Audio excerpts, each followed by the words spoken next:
താൽക്കാലിക വാച്ചറെ വനം വകുപ്പ് ഉദ്യോഗസ്ഥൻ മർദ്ദിച്ച സംഭവം. Kerala state forest watchers and employees union CITU Marayoor area കമ്മിറ്റിയുടെ നേതൃത്വത്തിൽ ധർണ നടത്തി. ചന്ദന ഡിവിഷനിലെ താൽക്കാലിക വാച്ചർമാരെ ശാരീരികമായി ഉപദ്രവിക്കുന്ന ഉദ്യോഗസ്ഥർക്കെതിരെ നിയമ നടപടി സ്വീകരിക്കണമെന്നാവശ്യപ്പെട്ടുകൊണ്ടാണ് നാച്ചിവയൽ ഫോറസ്റ്റ് സ്റ്റേഷനു മുമ്പിൽ ധർണ സമരം നടത്തിയത്.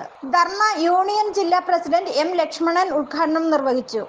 CPIM area secretary V. Sijimon, area committee അംഗം AS ശ്രീനിവാസൻ, ലോക്കൽ സെക്രട്ടറിമാരായ PM Lalu, S. Annadurai, S. ചന്ദ്രൻ, ഏരിയ കമ്മിറ്റി അംഗവും പഞ്ചായത്ത് മെമ്പറുമായ ബാബുക്കുട്ടി രാജു, KSKTU ജില്ലാ കമ്മിറ്റി അംഗം S. ചന്ദ്രൻ, വ്യാപാര സമിതി area secretary Anoop Kumar, AKS area president Shri Murugan, union ജില്ലാ കമ്മിറ്റി അംഗം സൗജിത്ത്, യൂണിയൻ ജില്ലാ treasurer James Mathew, union area president Mathew, union area committee അംഗങ്ങളായ N. John, Raja Thomas, Mohanan, Mariyappan, വഴിയോര കച്ചവട federation area secretary TK Kanakahasyan എന്നിവർ സംസാരിച്ചു.